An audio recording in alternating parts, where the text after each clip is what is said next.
Good morning. I greet you all in the matchless name of our Lord and Savior Jesus Christ. I'm so glad to meet you all through this online service. Before we go into the sermon, I would like to read a few lines from the famous book Healing the Sick, written by the famous healing evangelist T.L. Osborne. Healing the Sick, written by T.L. Osborne. I'm going to read the first few lines of this book. Among the tens of thousands who have been miraculously healed by the Lord under our own ministry in 70 nations of the world, only a small fraction of them have been individually prayed for. Most of them have been healed through their own faith, which came to them while meditating on the Bible truths which we presented from the platform or from the printed page. Amen. So today I would encourage you to listen to this word as if you're listening to the word of God. I'm a strong believer of the word of God, and I always believe that when someone listens to God's word being preached, they can receive healing on their own. It's not necessarily that someone has to come and lay hands upon you. Today I believe that even if you are sick in your houses, or if your beloved or someone in your homes is sick, I believe as you listen to the word of God which is being preached, you will receive healing. Because T.L. Osborne always says, I have always laid hands on few people and prayed for them, but thousands have been healed just by listening to his sermons from the platform and by reading his books. So today you're going to experience the power of Jesus in your house. As you're listening to the word, I believe you're going to be healed. Amen. If you have your Bibles, turn to Exodus chapter 15. I'm going to read from verse 22 to 26. Exodus chapter 15, verse 22 to 26. So Moses brought Israel from the Red Sea. Then they went into the wilderness of Shur, and they went 3 days in the wilderness and found no water. Now when they came to Marah, they could not drink the waters of Marah, for they were bitter. Therefore the name of it was called Marah. And the people complained against Moses, saying, What shall we drink? So he cried out to the Lord, and the Lord showed him a tree. When he cast it into the waters were made sweet. There he made a statute and an ordinance for them, and there he tested them and said, If you diligently heed the voice of the Lord your God and do what is right in his sight, give ear to his commandments and keep all his statutes, I will put none of the disease on which I have brought on the Egyptians, for I am the Lord who heals you. Then they came to Elim, where there were 12 wells of water and 70 palm trees, so they camped there by the waters. Amen. So this is a very interesting passage. So this is happening 3 days after they crossed the Red Sea. So if you look at the chapter 15, the chapter 15 starts by Moses and all the children of Israel singing praises and worshipping the God of Israel for delivering them from the hands of the Egyptians and saving them from slavery. So they are now praising God and worshipping him. So the song of Moses comes, and then the song of Miriam comes. And now they are 3 days into the wilderness, and they're journeying towards the Canaan, the promised land. And they now come into a place where they could not find any water to drink. And when they come to know that there's no water to drink, immediately they start complaining. And they start complaining to Moses, saying, Why have you brought us here? And we all know the story, right? Whenever they have a problem, they all start complaining and start looking back to Egypt, saying they were better off in Egypt and they are going to die here in the wilderness. And so they start complaining, and immediately Moses cries to the Lord, and the Lord shows a tree to Moses. See, this is what I'm going to talk to you today. See, when Moses cried to the Lord, Moses ஆண்டவரை பார்த்து அழுத பொழுது, when Moses cried to the Lord is showing him a tree and saying, Take this tree and put it into the water, so that bitter water, Marah, is turned into sweetness. See, even today, God is showing us a tree. What tree is he showing? He is showing us the cross of Calvary. See, the Bible clearly says that on the cross of Calvary, Jesus took all our sin and sickness and curse upon himself. This is what the Bible clearly says. See, here even in this passage, I'm going to read it again. So he cried out to the Lord, and the Lord showed him a tree. When he cast it into the waters were made sweet. There he made a statute and an ordinance for them, and he tested them. What happened to the water here was, when Moses put the tree into the water, that water absorbed all the bitterness into itself. Whatever was not good was absorbed by the tree into itself. So the bitterness or tastelessness or anything could have been, even something could have been poisonous. Everything was observed by the tree, and the tree made that water sweet. It is because of the tree the water was made sweet. See, even today, that is what is happening to you. See, when you look at the cross, what is happening is all your sickness is being observed on the body of Jesus Christ. That's why Jesus says in Matthew 8:17, he says, He himself took our infirmities and he himself took our diseases. He himself means he took it upon himself. See, when we are sick or when we are tired, we feel so helpless, right? We do not know what to do. We don't know where to go. And especially during this pandemic time, when we are having some symptoms of COVID or anything for that matter, we are filled with so much of fear. We feel so helpless. We feel as if the world is going to end. So, but the Bible clearly says in Matthew 8:17, it says, He himself took our sickness and he himself took our infirmities. It means that when man was suffering with sickness, when man was going through pain and he did not know what to do, Jesus came down and he took it upon himself. See, man does not know how to get healed. We all have to understand, we all have to acknowledge this, we all have to agree to this, that we do not know how to get healed. See, many people think it is the man of God who is healing, but I want to tell you, it is not the man of God who is healing, it is the Spirit of God that is healing the sick.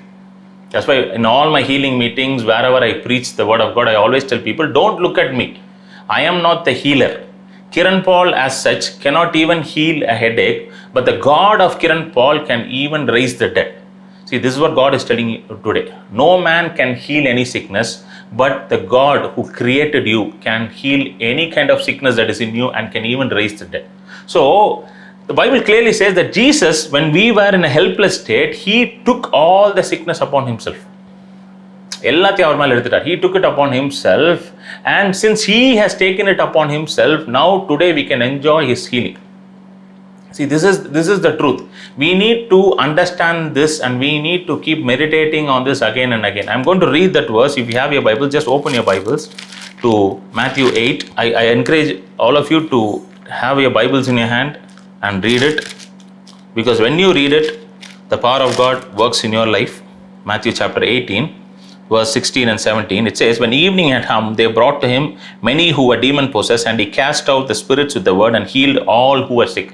Listen carefully, it says, He healed all who were sick, that it might be fulfilled which was spoken by Isaiah the prophet, saying, He himself took our infirmities and bore our sickness.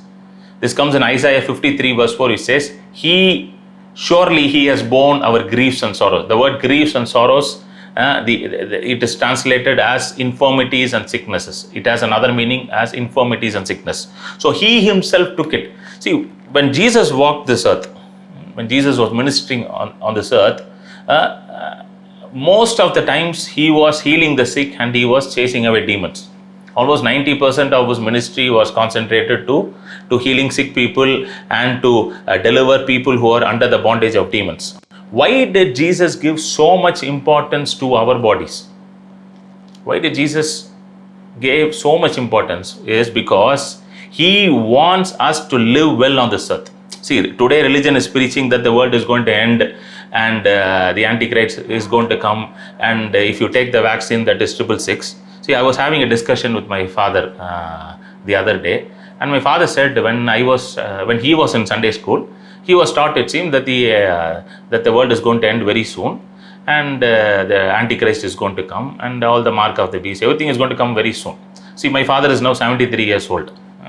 So he says he was taught this almost like 60 years before he was taught, and he says, I am 73 now, I am retired, and all my children are married and they are settled, but still none of these things have happened. That's why I want to tell you, even 50 years from now, we are not going to see the Antichrist sitting on the throne and reigning the earth, and the tribulation is going to happen here, and the mark of the beast is going to be put on your foot. We are not going to see any of those things. Okay, so don't waste your time trying to find out when the Antichrist is going to come, when the mark, which is the mark of the beast, whether COVID vaccine is the mark of the beast or anything else. I want to make a statement here. If COVID vaccine is the mark of the beast, then what about all the other vaccines that you had taken earlier?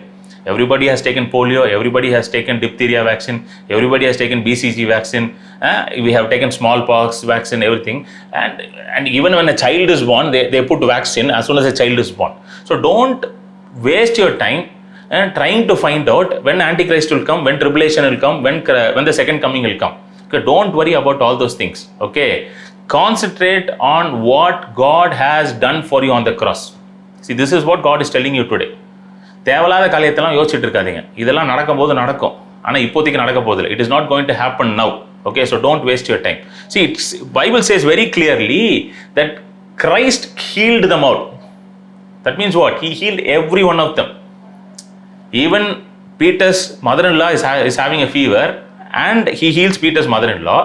Jairus' daughter is on her sick bed and she passes away, and he goes and raises her up. So Jesus healed every kind of sickness and ailment. So he has a power even now today to heal your sickness. If you believe this, okay, if you believe this, I want to tell you, wherever you are watching from the world, you will be healed immediately. See, I want to show you another verse in the Bible.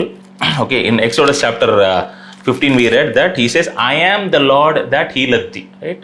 I am the Lord that healeth thee. This is the first time God is openly declaring himself and showing himself as a healer. Jehovah Rapha, I am the Lord that healeth thee. That word I am, okay, it's a very interesting word.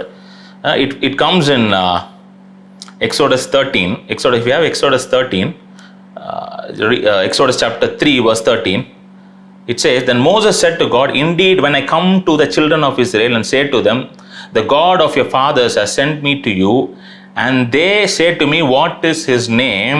What shall I say to them? So this is the context is in Exodus 3, Moses is being sent to the children of Israel to tell them that their God is going to deliver them from the hands of the Egyptians. And Moses is asking God, if they ask the question, who is this God and what is his name, what should I tell him? What is the name? What is your name? This is his question. And God answers Moses and says, and God said to Moses, verse 14, I am who I am. And he said, thus you shall say to the children of Israel, I am has sent me to you. Okay, God says, this is what you have to tell. If they ask, who is this God? Tell, I am who I am, and tell, I am has sent you. Okay, I'm going to read this verse in another translation. It's called One New Man Bible. It's literally translated from the Jewish scripts. So I'm going to read it. Okay, it's got the essence of this verse. Exodus chapter 3, verses 14 and 15. Verses 14, he says, And God said to Moses, I am that I am. And he said, Thus say to the children of Israel, I am has sent me to you. I am has sent me to you. So I'm going to read the notes that is given in that Bible. It says, that word I am that I am, in Hebrew, it is called Yehe Asher Yehe. Literally, it means, I will be as I will be. I'm going to read it again. That word I am that I am in Hebrew is Yehe Asher Yehe, which the literal meaning of that word is, I will be as I will be. That I will be, they are saying that statement I will be, literal meaning is that he will be with power forever and ever. That is what the Jews, when they read the Bible, when they read the word I am that I am, this is how they see their God. When a Jew reads about, because this is how the God has been revealed to them. So that's why he tells them, go and tell them, I will be as I will be. In Tamil, it comes as Irukkaravaraagave irukkirar. It is more exact and close to the original text. Irukkararagave irukkirar. Yaar anupinada sollu. If they ask who has sent you, tell Irukkaravar anupinar. Irukkaravar anupinar. Okay, I want to use that word Irukkaravar. Irukkaravar means he is there. Okay, he is there. Okay, today God is telling you that he is there. Avar irukkaranga avanga kuda. He is there with you. Wherever you are, he is there with you. See, many people during this pandemic, when they test positive, they are put into isolation. Okay, they are put into isolation. Why they are put into isolation is because they need to stop the spread of the virus. And most people, when they go into isolation, they get into a fear trap. They start thinking unnecessary things, and the fear starts engulfing their mind. And because of fear also, most people, their health is crumbling. The health is going down because of fear. But God wants to tell you, especially people who are watching, if you are in isolation, if you or anyone in your family is in isolation, they might be isolated or quarantined in home, or they might be in the hospital in isolation, or they are quarantined in hospital, or they might be even in an ICU. God is telling, He is there with them. இருக்கிறார், அவர் இருக்கிறார். இதுதாங்க ரொம்ப முக்கியம். This is what is very, very, very, very important. We need to know that He is there, right beside you. Emmanuel, God with us. தேவன் நம்மோடு இருக்கிறார். See, when Moses asked him, what is your name? When they asked, who is this God? What is it? Go and tell them, I will be as I will be. I will be as I was with Abraham. I will be as I was with Isaac. I will be as I was with Jacob. I will be as I was with Joseph. Go and tell this. This is what he told. Go and tell, I will be as I will be. And I am always with them. நான் எப்பொழுதும் அவங்களோட தான் இருக்கிறேன். See, this is what gives us hope. Nothing else gives us hope. I want to tell you, nothing else gives us hope than to know in our inner being, than to know in our whole body, mind and soul, that God, the God who created the whole earth, is with us. See, one problem that most people face, that they have told me, is that when they are taught that God is a father, and when they start looking God as a father, they always, a few of my friends have also told me, when they see God as a father, they are saying, we are not able to see a powerful father. They say, I know God is my father, but I'm not able to see a powerful father. I'm not able to see a father who deliver me from my sickness or from my problem. The reason why they are not able to see a powerful father is when they are taught that God is a father, they'll start equating that father figure with the father that they've seen in their houses. They start equating with their own dads or father or mother or parents. So we all know that our earthly fathers, they cannot deliver us from every kind of problem. We all have to agree that yes, I love my father, I respect him, I honor him, but I have to also agree to the fact that he cannot deliver me from all kinds of situations or problems, and he cannot also heal me. He can take me to a good hospital, he can pay my bills, he can pray for me, but it is God only who can heal me. So it is equally important to see God as God. As equally important, we see Him as a father. You understand? We see Him as a father. In one hand, we see Him as a father. In the other hand, we have to see Him as God, the God who created the heavens and the earth. We have to see Him as Lord and King. Why do we have to see Him as a Lord and a King? Is because only a Lord has authority over something. Only a king has dominion over something. So we need to see God as God, a God who creates something, a God who brings things out of nothingness, and we also need to see Him as Lord, because a Lord has authority, and as a king, because a king has dominion. So you need to see God as a father, because He loves you unconditionally, and you have to see Him as God, Lord and King, so that you will know that He loves you and He also has authority and dominion over you. The more you know that God has authority and dominion over you, the more you will also know that sickness, pain and infirmity has no authority over you. See, we cannot see sickness, right? We cannot see sickness, any virus or bacteria, anything, okay, even a cancer. We can't see it, right? We just go to the doctor tests us and say, yeah, you have this virus, you have this cancer, you have this problem, that problem. We have never seen those things in our eyes, right? But we still believe that virus or that cancer or that bacteria has authority over us, and it is inside our body, and it is making our body sick. If we can believe that, I think we should not have any problem in believing that Jesus is Lord over our life, that Jesus is King over our life, that only He has authority over our life. See, many people ask me, if Jesus was with me physically, I will be able to believe. But the Bible says, blessed are those who believe without seeing. See, I have never seen Jesus physically, or I have never seen Jesus even in a vision. Okay, a lot of people say, when I sleep, I get vision, I see Jesus, I see Him in my dreams and all. Whenever I sleep, the only thing that I get is good sleep, and I thank God for that. But I know one thing, that He is always with me. How do I know that He is always with me? Is because when I read the Bible, He speaks to me. Bill Johnson says, this is Jesus in print. Many people ask, how do I know Jesus? He says, this is Jesus in print form. That means what? When you read From Genesis to Revelation, you are reading the very heart of Jesus. And the heart of Jesus is nothing but the heart of God the Father. So when you know Jesus, you're knowing the Father. So what did Jesus do? He healed all who were sick because he himself has taken our infirmities and he himself has taken our sickness upon his body. So when the tree was put into the Mara, it absorbed all the sickness, all the bitterness, all that is not good for consuming, it absorbed into itself and made that water sweet. Today, when you look at the cross of Calvary, this is what is happening. Whenever you look at the cross of Calvary, all your sickness is going there. Every weakness is going there. A divine exchange is happening. I want to tell you, that is what is happening. A divine exchange is happening. The cross works now and the cross will work forever.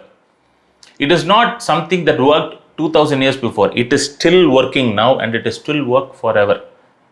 That is why he says, I will be as I will be. How Jesus was on the cross 2000 years ago, still he is like that to me now. Whenever I look at the cross, I see all my pains there. I see all my sicknesses there. And I receive healing from him. And I receive wholeness from him. Amen. So that is why the cross is so relevant today. Paul says in 1 Corinthians chapter 1, he says, the message of the cross is the power of the gospel. What is the message of the cross? Christ took your pain. Christ took your sickness. Christ took all the curse upon himself. And he has redeemed you. Amen. I'm going to read another verse, Galatians 3, verses 13. It's a very important verse. 13. Christ has redeemed us from the curse of the law, having become a curse for us. Listen carefully. For it is written, cursed is everyone who hangs on the cross, so that the blessing of Abraham might come upon the Gentiles in Christ Jesus, that we might receive the promise of the Spirit through faith. So listen carefully. Christ has redeemed us from the curse of the law. Come with me to Deuteronomy chapter 28. Deuteronomy chapter 28 is a chapter where it talks about blessings of obeying the law in the first 14 verses and curses for disobeying the law in the verses from 15 onwards till verse 68. So the first 14 verse talks about blessings for obedience, that is for obeying the law. And from 15 onwards it talks about curse. In verse 21 it says, Deuteronomy 28:21 it says, the Lord will make the plague cling to you until he has consumed you from the land which you are going to possess. And in the same chapter, verse 60-61 says, moreover he will bring back on you all the diseases of Egypt, of which you are afraid, and they shall cling to you.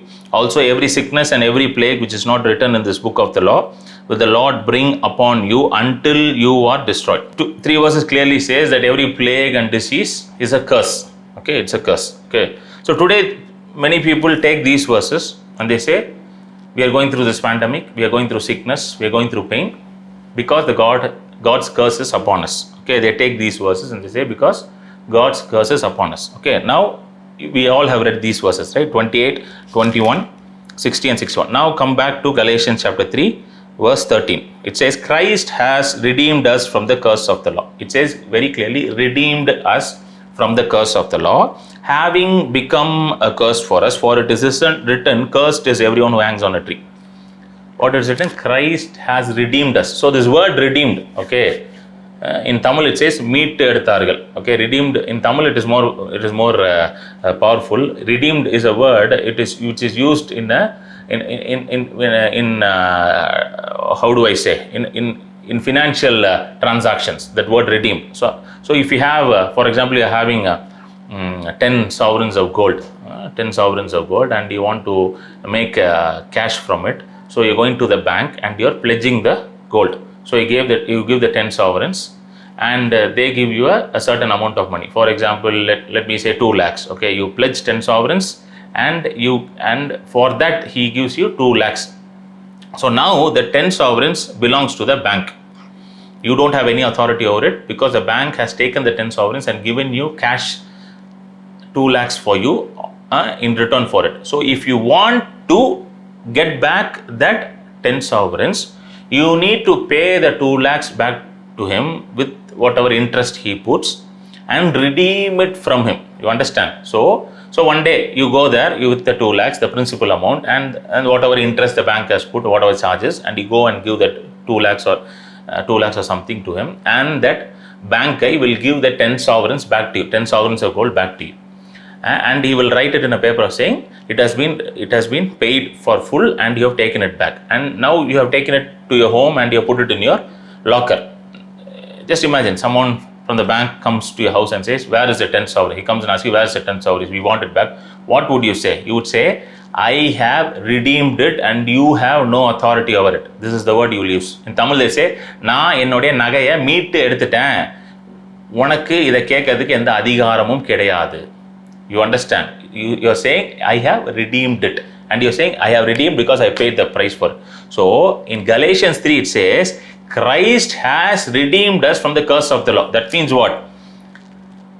Deuteronomy 28, from verse 15 to 68, every curse has no power over you. That means what? No curse has power over you. Sickness has no power over you, no curse has power over you, no plague has power over you, no financial problem has power over you, nothing has power over you, because from every curse Christ has redeemed you. He has brought you with a price, the price that he paid on the cross through his body and blood. So only the blessing of Abraham is now upon you. The blessing of the Lord, the blessing of Abraham is upon you, because he became a curse so that you can become a blessing. Because many people are now believing, because God has cursed the earth. God has cursed the earth. That is why this pandemic is raging throughout the whole world. Everybody is a victim because of the curse of God. No. All these are lies. God is not in the business of cursing. God, right from he created Adam, he is in the business of blessing us. The cross is a blessing for us. Christ took our sin, Christ took our sickness, Christ took our curse, so that the blessing might come upon us. So every curse is now upon him, so there is no curse operating in your life. There is only blessing upon you. The blessing of the Lord is upon you. The blessing of the Lord. If you want to know how it is to live in the blessing of the Lord, take Deuteronomy 28, read verse 1 to 14 every day.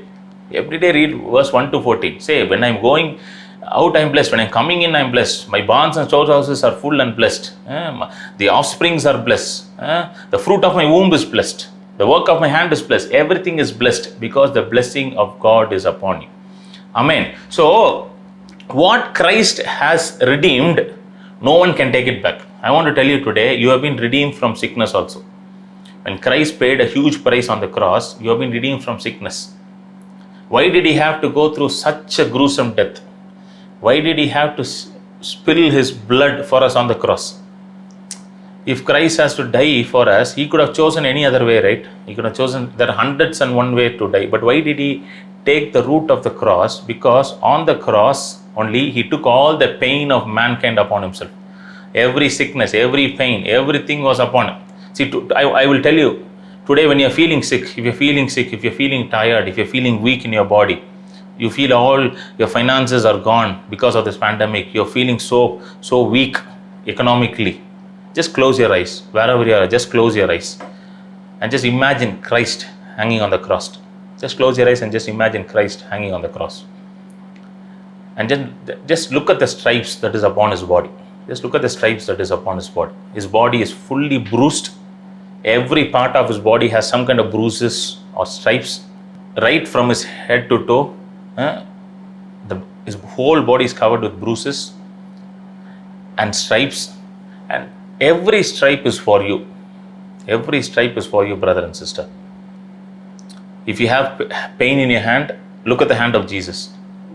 You will see the nails in his hand. You will see stripes of Jesus in his hand. That stripe is for the healing of your hand. If you're having some kind of problem in your heart, look at the body of Jesus. You will see a stripe on his chest. That stripe is for your healing. If you have problem in your legs, look at the legs of Jesus. You will see stripes on his leg. That stripe is for your healing. Every part of his body was bruised. Every part of his body was torn apart. Why? So that every part of your body can be healed. He wants you to be healed completely. Not partial healing, not 50% healing, but complete healing from head to toe.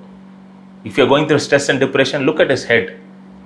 He's having the crown of thorns on his head. Why did he take the crown of thorns on his head? So that you can have peace of mind. So that you don't have to worry about your future.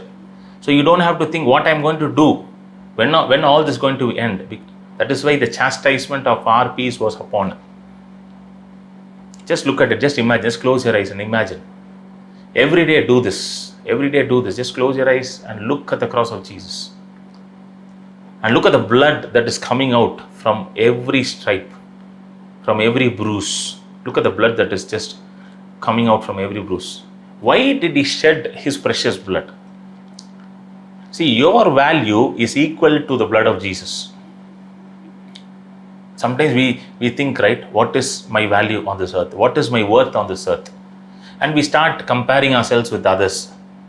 Okay, when we look at someone who's doing well in their career, when we look at someone who's having a great business or a great ministry, or financially is very good, or having a great family, who's very famous, we think that we are not so worth it.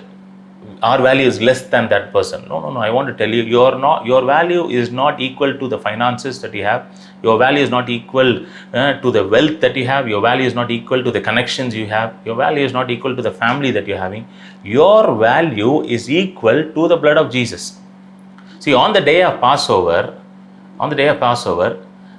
God commands Moses and tells him that each family should take one lamb and sacrifice that lamb and put the blood on the doorpost. So around 3 million Israelites were there. 3 million is 30 lakhs. So if one family comprises of 10 people, 3 lakh lambs were sacrificed on just one night. 3 lakh lambs were sacrificed on one night. So much blood was shed, and even that blood cannot equal to the blood of Jesus. Why was so much blood shed? So much blood of lamb was shed, to show that even if you sacrifice 3 lakh lambs, it cannot equal to the blood of Jesus. And when Solomon builds a temple, in 2 Kings we read, he builds a temple and he sacrifices lakhs of goats and bulls. And in one verse it says innumerable goats and bulls. Even that was not enough to equal to the blood of Jesus. Today I want to tell you, your value is the blood of Jesus. Why did he have to shed his blood? Because whenever you go to the doctor, if you're sick, the first thing that the doctor will do is he will ask you to take a blood test. And in that blood test only, seeing that report, the doctor would write what kind of treatment you need to take. Whatever sickness it is, you have to take a blood test, and the blood test will show what kind of problems you have in your body, and according to that only a treatment is given. See, that is why Jesus gave his precious blood, so that your blood can be free from all sin and sickness. In Leviticus chapter 17, we read, the life of the flesh is in the blood. Today, we need the blood of Jesus to live. We need the blood of Jesus to live. Because our blood cannot be healthy on its own. We need his blood. That is why he shed his blood. We all believe that his blood cleansed us from all sins. Yes, because of his blood, we are cleansed from all sins. But because of his blood only, our bodies are healed. Because now his blood is flowing through our veins. This is what I believe. It is not my blood, it is his blood. That's why I always tell people, when I go and visit COVID wards and when I pray for people who are in Corona, I've been doing this right from the first wave. Right from last year, I've been visiting people who are positive. I'll visit in their homes, I'll visit in the COVID wards. I've been into ICUs also and laid hands and prayed. People ask how you are doing. I would always tell, no. There's nothing great about this. I always tell people, it is not because I have great immunity or I'm physically very fit and sound that I'm able to do all this healing ministry by touching the sick. No. It is not that. It is because the blood of Jesus covers me. Today I want to tell you, it is the same blood that is covering you and your household and everything that you have.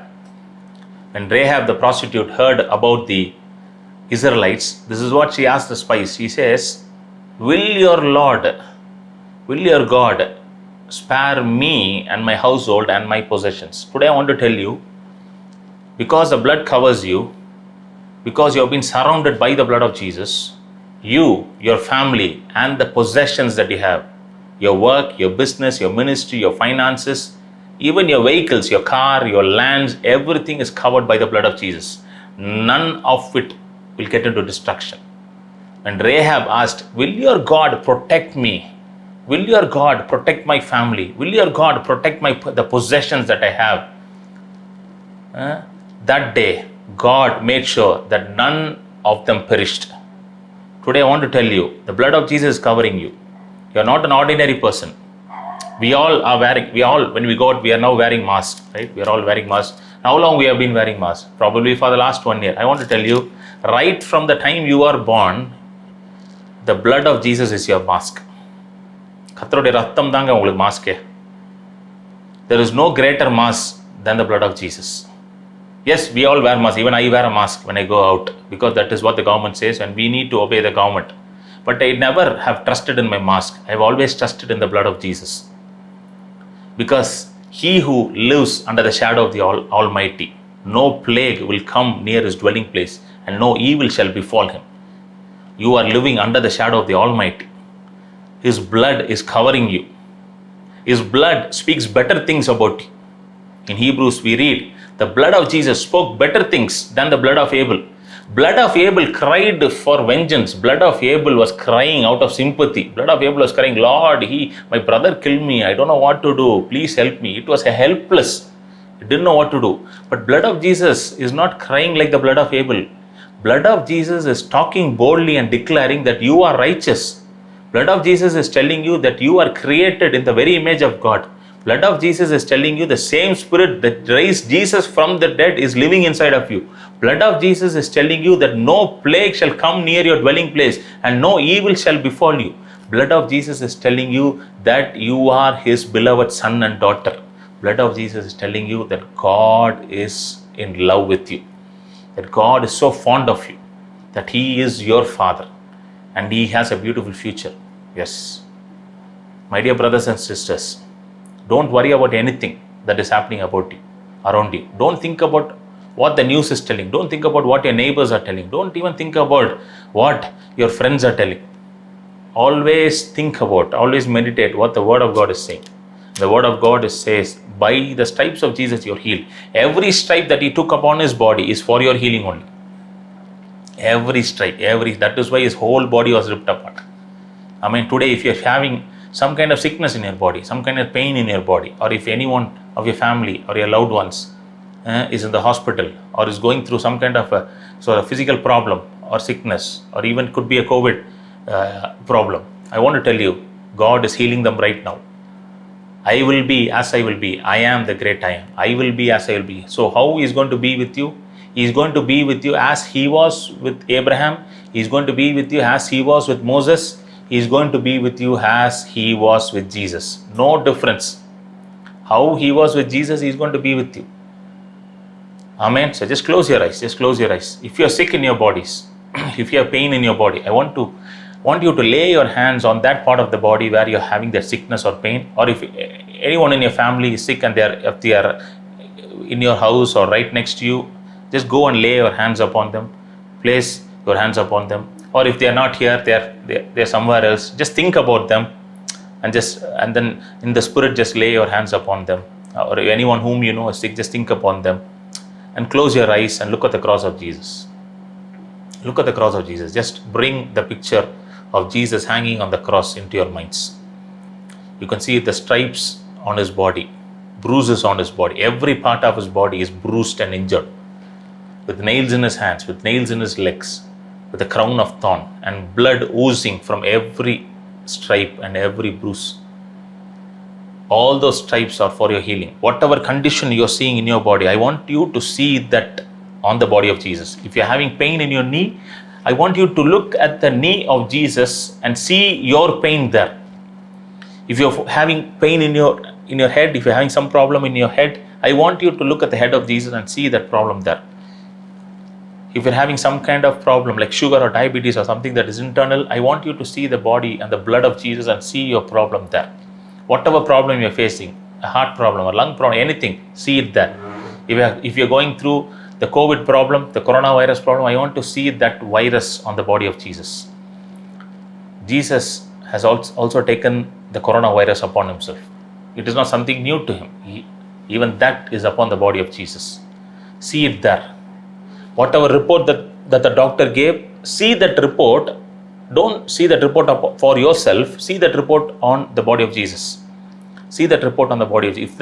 If the report says positive, don't think that you are positive. No. See that on the body of Jesus and declare, Lord, I see all my sickness, all my weaknesses, all my infirmities on your body, and I receive your healing. I receive your peace, your comfort upon my body right now. Just open your mouth and declare it and receive His healing right now. Open your mouth and say, Lord, I receive your healing for myself. I receive your healing for my loved ones. I receive your healing for my family. Yes, and I see all the sickness upon your body. Who has believed our report? Isaiah 53 verse 1. What does the report of the cross say? Surely He has borne your griefs and sorrows. He Himself has taken your sickness and diseases, and by His stripes you're healed. That is the report. Don't look at your report. Look at the report of the cross, which says that by His stripes you're healed. And every blood that was shed is for your redemption. You have been redeemed by the precious blood of Jesus, not by incorruptible things. Like Peter says, you're not redeemed by corruptible things, but by incorruptible things. You have been redeemed by the precious blood of Jesus. You belong to God. He is Lord over your life. He is King over your life. He is your Father. No sickness, no power on this earth has authority over you. Only He has authority over you. Father God, I bless them. May they receive healing right now in the name of Jesus. Let every sickness leave their families. Let them start living sickness-free lives. Thank you, Father. In Jesus' name I pray. Amen. I'm so happy, and I'm sure that many of you would have received your healing right now. The Word of God is so powerful. It can heal any kind of sickness or diseases that is in your family. If you have any testimonies, please do write to us. I would love to hear a testimony. Have a great year. Always believe and always declare that 2021 is going to be a great year for you. God bless you.